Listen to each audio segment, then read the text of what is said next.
अस्सलाम वालेकुम दोस्तों, मैं हूं शिराज संगा और आप देख रहे हैं संगा मोबाइल लैब। आज हम मोबाइल एलसीडी का जो है फंक्शन वो किस तरीके से वर्क करता है उसके बारे में समझेंगे। तो इसको समझने से पहले मैं आपको एक चीज़ बताता चलूं कि ये जो क्लास है डिस्प्ले सेक्शन की, इसको हम बिल्कुल बेसिक से शुरू करेंगे। तो दोस्तों ने जो है ना वो इस वीडियो को फौरन से ही देखते हुए भाग नहीं जाना कि ये तो बहुत पुराने मॉडल के बारे में बता रहे हैं तो इसका तो हमें कोई फ़ायदा नहीं होना, ये सेट आजकल चलते नहीं है। मकसद हमारा ये है कि आप लोगों को इसकी बेस का समझ आए कि ये डिस्प्ले सेक्शन का जो पहला सर्किट था वो कैसे काम करता था, उसके बाद वो अगला जब उसका अपडेट सर्किट आया तो वो कैसे काम करता था, उसके बाद आज तक के जो लेटेस्ट मॉडल है हम आपको वहां तक के सर्किट के बारे में समझाएंगे। तो आपने ये नहीं समझना कि यार ये तो पुराने मॉडलों के बारे में समझा रहे हैं तो इसका कोई फायदा नहीं है। सिर्फ इनको बताने का मकसद ये है कि आपकी थोड़ी सी बेस मजबूत हो जाएगी, आपको इसका पता चल जाएगा कि शुरू से ये फंक्शन कैसे काम करता आ रहा है, ताकि अगले जो फंक्शन है ना वो आपको आसानी से समझ में आएंगे। अचानक से हम आपको जो है वो एमोलेड डिस्प्ले के बारे में बताना शुरू कर दें तो मेरे ख्याल में जो है ना जो न्यू यूजर्स हैं, जो न्यू रिपेयरिंग करने वाले लड़के हैं, जो अभी स्टूडेंट्स हैं, सीखने का टाइम है उनका, अभी उन्होंने नया नया काम स्टार्ट किया है, तो उनके लिए शायद हो सकता है कि वो मुश्किल हो जाए। जो तो पुराने एक्सपर्ट बंदे हैं उन्हें तो वो जल्दी बात को पिक कर जाते हैं, समझ आ जाती है उनकी। लेकिन जो नए स्टार्ट कर रहे हैं उनके लिए उनको भी साथ साथ लेके चलना है। तो जो है मेरे ख्याल में नए हों या पुराने हों तो सबको कुछ ना कुछ इन्फॉर्मेशन ज़रूर मिलेगी इसमें, और कोई भी चीज़ जो है ना उसका कोई नुकसान नहीं होता, कुछ ना कुछ फ़ायदा ज़रूर मिल जाता है। तो आपने इस वीडियो को जो है ना वो प्रॉपर देखना है, पूरा देखना है। जो बात आपके काम की हो आपने उसको रख लेनी है, बाकी आप उसको जो है स्किप कर दें, मसला नहीं है। ठीक है, तो चलते हैं अपने कंप्यूटर की स्क्रीन के ऊपर और आज जो है ना हम इस डिस्प्ले सेक्शन की जो है ना बेस उसको समझेंगे, और इसी तरीके से हम इसके 3-4 जो है ना वीडियोस बनाएंगे, डिस्प्ले सेक्शन को इसमें कवर करेंगे। ठीक है, तो चलते हैं अपने कंप्यूटर की स्क्रीन पर। हम अपने कंप्यूटर की स्क्रीन पर आ गए हैं और आपको कंप्यूटर की स्क्रीन के ऊपर एक डिज़ाइन नज़र आ रहा है। ये हमारे नोकिया 1100, 1280, 103 इन मॉडल्स में जो है ना ये फंक्शन वर्क करता था। आप देख रहे हैं कि ये यहाँ पे डिस्प्ले कनेक्टर के टोटल 8 पिनें हैं, जिसमें से हमारी पहली पिन है वो डाटा की है, वो सीपीयू से आ रही है। अच्छा, इसमें जो है ना ये मैंने आपको ये एग्जैक्ट नहीं है कि यहाँ ये पहली पिन यहाँ से आएगी, ये सिर्फ मैंने आपको एक जो है ना ब्लॉक डायग्राम बना के दिखाया है ताकि आपको जो है ना समझ आ सके कि कौन सी पिनें जो है ना वो यहाँ पे आती हैं और वो कहाँ कहाँ से आती हैं। इनका जो है ना वो आगे पीछे होना वो हो सकता है कि एक लाख की लाइन यहाँ पे आ जाए, रीसेट की यहाँ पे आ जाए, जमा वाली जो है ना एलसीडी की जमा की इधर पहले आ जाए या इधर शायद। तो ये मुख्तलिफ बोर्डों के मुख्तलिफ फंक्शन होते हैं। बेसिक जो है ना वो कितनी लाइंस जो है ना उनके ऊपर ये हमारा वर्क काम करता है, एलसीडी डिस्प्ले बनता है, वो पॉइंट्स जो आपको समझाना मेरा असल मकसद है इसमें।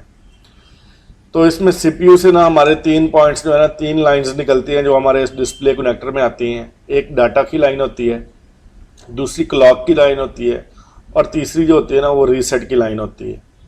ठीक है, उसके बाद जो है ना हमें इस डिस्प्ले को वर्क करवाने के लिए ना 2 वोल्टेज की ज़रूरत भी होती है, जो कि जो है ना पहला वोल्टेज 1.8 है जिसको यहाँ पे VCC का नाम दिया गया है, और दूसरा वोल्टेज जो है ना वो 2.8 होता है और इसको यहाँ पे VCC 1 का नाम दिया। पहला VCC है और यहाँ पे इसको VCC 1 का नाम दिया गया।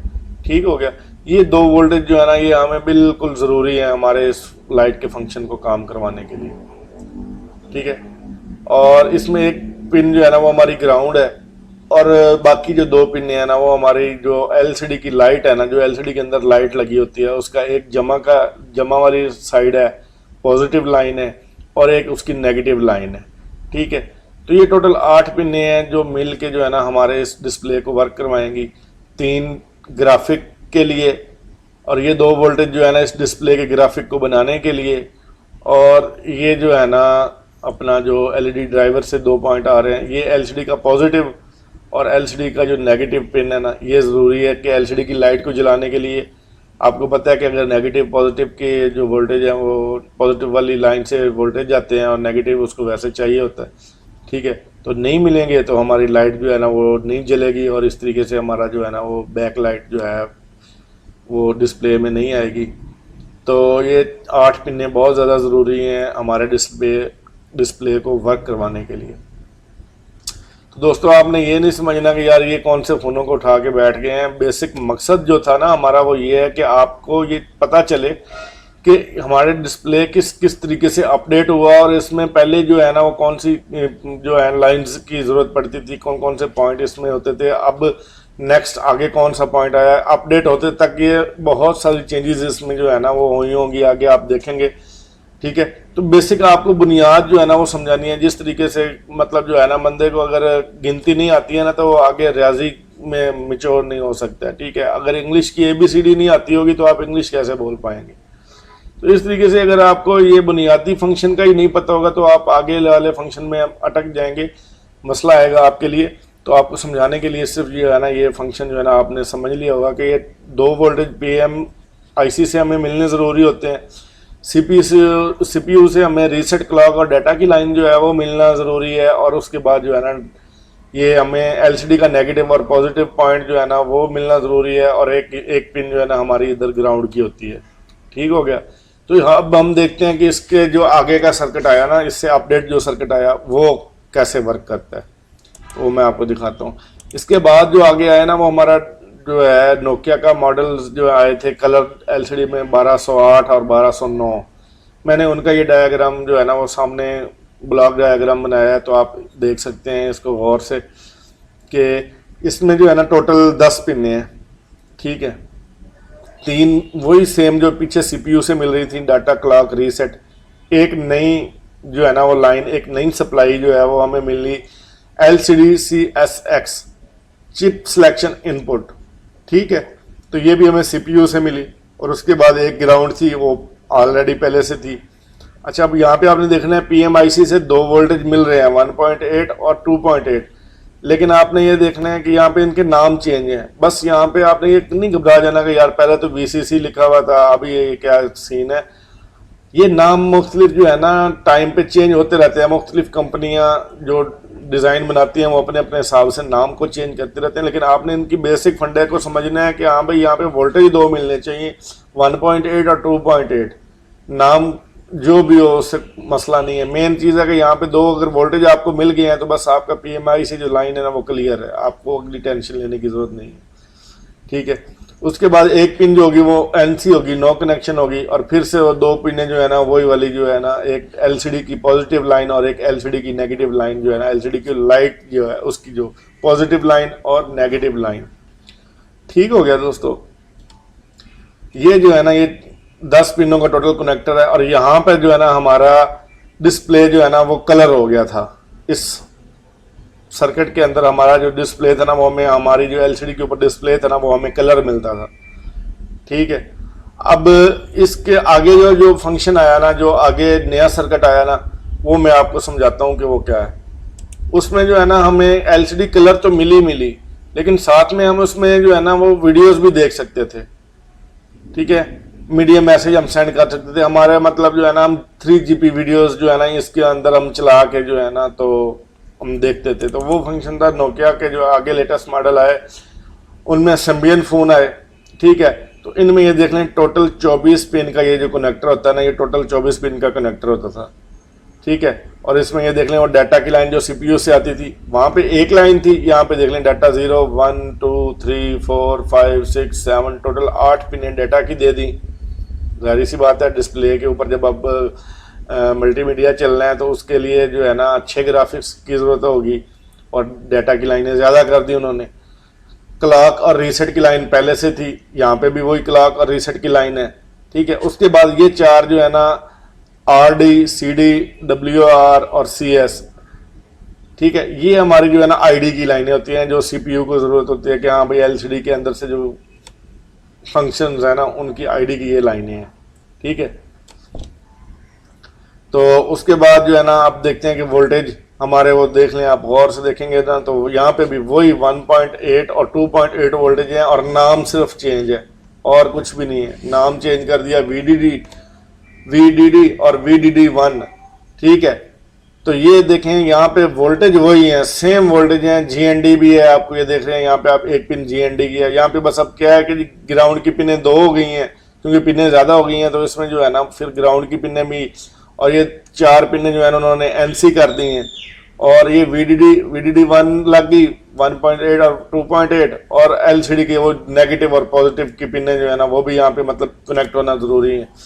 तो इस तरीके से ये जो है ना, ये आपने देखा कि टोटल 24 पिन का ये जो कनेक्टर है ना, इसमें ये देख लें, ये साइड पूरी डाटा 0 से लेके डाटा 7 तक, CLK, रीसेट, और ये 4 ID की पिनें, और ये 2 LCD की जो नेगेटिव और पॉजिटिव पिन, और ये 2 वोल्टेज जो है ना 1.8 और 2.8 और ग्राउंड।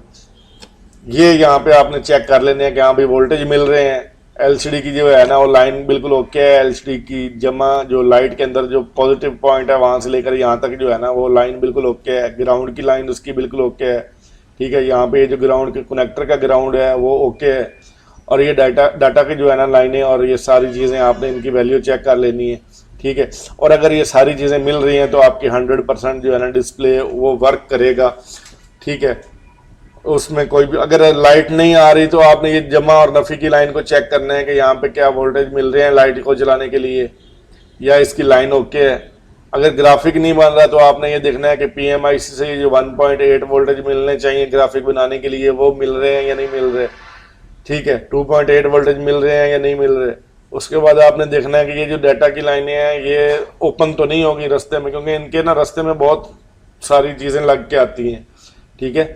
कॉयल, जो लाइन फिल्टर, इंडक्टर लगे होते हैं, ठीक है। मुख्तलिफ मैंने वो सिर्फ आपको एक फंडा समझाया है कि आपको स्टार्ट में पता चले कि एक कनेक्टर के ऊपर ये जो पिनें आती हैं, इतनी ज़्यादा सारी पिनें लगी होती हैं, इनका क्या काम होता है, ये किस काम के लिए होती हैं, इतना बड़ा कनेक्टर बना क्यों देते हैं, ठीक है ना।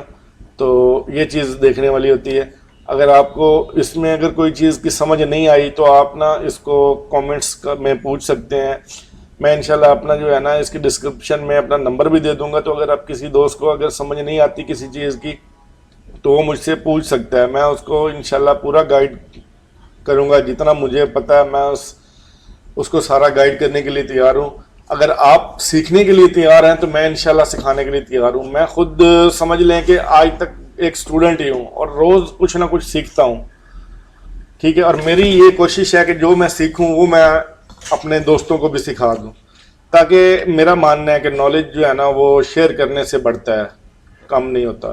तो अगर आपको मेरी ये वीडियो अच्छी लगी हो तो आपने इस वीडियो को लाइक करना है, इसको शेयर करना है और चैनल को सब्सक्राइब ज़रूर करना है, ताकि आने वाली हर वीडियो जो है ना वो आप तक आसानी से पहुंच सके। इंशाअल्लाह आने वाली जो है ना वो वीडियो हम अपडेट मॉडल्स पे बनाएंगे। टच मोबाइल जो हैं उनको इंशाल्लाह हम कवर करेंगे आने वाले मॉडल्स में। और ये सिर्फ वीडियो बनाने का हमारा मकसद यही था कि आपको सिर्फ और सिर्फ इस चीज़ का आइडिया हो जाए कि ये फंक्शन जो है ना ये बुनियाद से शुरू से कैसे काम करते थे, ताकि आने वाले अगले फंक्शन जो है ना आपको बिल्कुल आसान लगे, ठीक है ना। बुनियाद आपकी, बेस अगर आपकी अच्छी होगी तो आपको आने वाला जो है ना आगे के फंक्शन जो है वो बिल्कुल आसान लगेंगे। तो इसके साथ ही इस वीडियो का अख्तिताम करते हैं। अल्लाह हाफिज़।